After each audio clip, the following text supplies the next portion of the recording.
Welcome to Adhira Chemistry Classes. Hello friends, Adhira chemistry class में आपका स्वागत है। जो हमारा वीडियो चल रहा था वो लेसन था एटॉमिक स्ट्रक्चर, और आज हम एटॉमिक स्ट्रक्चर के लेसन का जो पार्ट हम पढ़ाने जा रहे हैं उसका नाम है आइसोबार।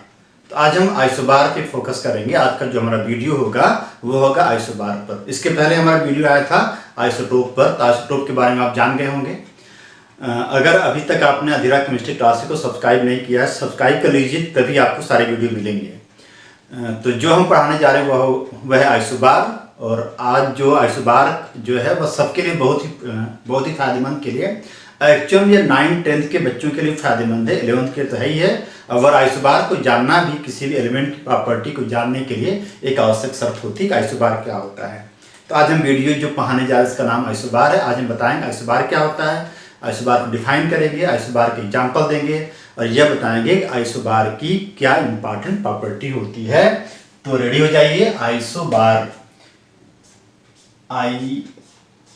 ISOBORs, आइसोबार्स, इसको कहते हैं समभारी। जिसका भार बराबर है उसको समभारी कहते हैं। आइसोबार का मतलब यही होता है। तो होता क्या है, अगर दो एलिमेंट है, दो एलिमेंट का एटॉमिक नंबर डिफर हो, दो एलिमेंट का एटॉमिक नंबर डिफर हो लेकिन उनका मास नंबर सेम हो, तब उसे आइसोबार कहते हैं। आइसोटोप पढ़ाया था कि दो एलिमेंट का एटॉमिक नंबर सेम हो, मास नंबर डिफर हो, तब उसे हम आइसोटोप कहते थे। यह जो है आइसोटोप का ठीक उल्टा होता है। आइसोबार क्या, आइसोबार में एटॉमिक नंबर डिफर होगा लेकिन मास नंबर कांस्टेंट रहेगा, सेम रहेगा।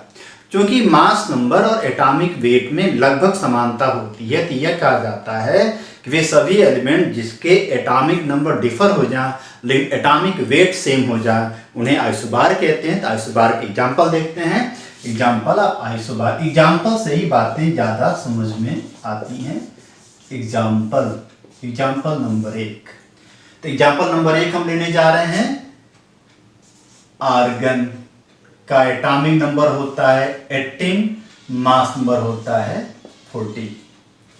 दूसरा कैल्शियम, दूसरा पोटेशियम, एटॉमिक नंबर होता है 19, मास नंबर 40। तीसरा calcium, atomic number 20, mass number 40। खुद देख के आपको लग रहा होगा कि तीनों का एटॉमिक नंबर तो अलग अलग है, 18 है, 19 है, 20 है, लेकिन तीनों का मास नंबर सेम है, 40 40 40 है। यह हो गया एक एग्जाम्पल हो गया। दूसरा एग्जाम्पल है आपके पास कार्बन 6 14, नाइट्रोजन 7 14। देख रहे हैं कि कार्बन और नाइट्रोजन का दोनों का एटॉमिक नंबर अलग अलग है लेकिन मास नंबर सेम है, तो बोथ आर आइसोबार। तीसरा एक और अच्छा एग्जाम्पल है 1s3 और हीलियम। हीलियम का एक आइसोटोप होता है, इसका नाम ट्राइटियम है और यह हीलियम का आइसोटोप है। देख रहे हैं दोनों का एटॉमिक नंबर अलग अलग है, एक का 1 एक का 2 है, लेकिन दोनों का मास नंबर सेम है। तो मैंने आपको 3 टाइप के एग्जाम्पल दिया। पहले एग्जाम्पल में आर्गन है, पोटेशियम है, कैल्शियम है, तीनों के एटॉमिक नंबर अलग अलग, मास नंबर सेम, मतलब यह सभी आइसोबार हैं। दूसरे में कार्बन नाइट्रोजन एग्जाम्पल दिया, दोनों का एटॉमिक नंबर अलग अलग, mass number same, both are isobar. तीसरे एग्जाम्पल मैंने दिया पोटेशियम और हीलियम का आइसोटोप का, इसमें दोनों के एटॉमिक नंबर अलग अलग, मास नंबर सेम है, तो यह हो गया आपका आइसोबार। अब आते हैं प्रॉपर्टी ऑफ आइसोबार के बारे में बातचीत कर लेते हैं। हम यहीं पर बता दे रहे हैं प्रॉपर्टी, एग्जाम्पल है ये, इसको आप नोट डाउन कर सकते हैं और यह सारे बच्चों के लिए फायदेमंद है। तो प्रॉपर्टी नंबर 1, आइसोबार में एटॉमिक नंबर अलग होता है। नंबर 1 पर एटॉमिक नंबर अलग अलग रहता है। दूसरा, आइसोबार के मास नंबर सेम रहते हैं। दूसरा पॉइंट हो गया। तीसरा, क्योंकि मास नंबर ही एटॉमिक वेट के लगभग इक्वल होता है, बाद बताएं क्यों डिफर करेगा, तो इनका आइसोबार के एटॉमिक वेट भी सेम रहते हैं। चौथा, क्योंकि एटॉमिक नंबर अलग होता है तो इनके नंबर ऑफ प्रोटॉन भी अलग अलग होते हैं। नंबर ऑफ प्रोटॉन अलग अलग होते हैं तो इनके नंबर ऑफ इलेक्ट्रॉन अलग अलग होते हैं। नंबर ऑफ इलेक्ट्रॉन अलग अलग होते हैं तो इनका जो इलेक्ट्रॉनिक विन्यास है वह भी अलग अलग होंगे, इलेक्ट्रॉनिक कॉन्फ़िगरेशन होंगे, तो यह पीरियोडिक टेबल में अलग अलग स्थान अपना लेते हैं। तो आइसोबार एक ही स्थान नहीं रहता है, जैसे आर्गन इनर्ट गैस का है, पोटेशियम अल्कली मेटल का है, कैल्शियम अल्कलाइन अर्थ मेटल का है, कार्बन कार्बन फैमिली के, नाइट्रोजन नाइट्रोजन फैमिली का है, कार्बन 4th ए का है या 5th ए का है, हाइड्रोजन 1st ए का है, और यह हीलियम जो इनर्ट गैस का है। देख रहे हैं आइसोबार का स्थान अलग अलग होता है क्योंकि नंबर ऑफ प्रोटॉन अलग अलग होते हैं।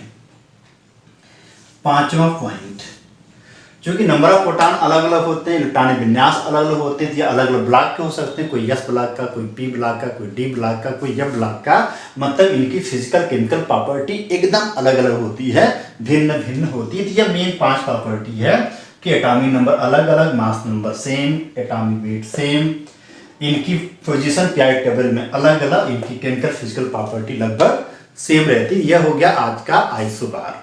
तो आइसोबार कुछ है नहीं, बस आइसोबार इतने जानना है कि जिस एलिमेंट का एटॉमिक नंबर अलग अलग हो लेकिन मास नंबर सेम, उसको आइसोबार कहते हैं। आइसोबार पीरियोडिक टेबल के अलग, पीरियोडिक टेबल के अलग ग्रुप अलग पीरियड में अपना स्थान लेते हैं, इसलिए इनकी प्रॉपर्टी भी अलग अलग होती है। तो यह हो गया आइसोबार की आपकी प्रॉपर्टी। तो यह हमने आपको समझाया आइसोबार के बारे में।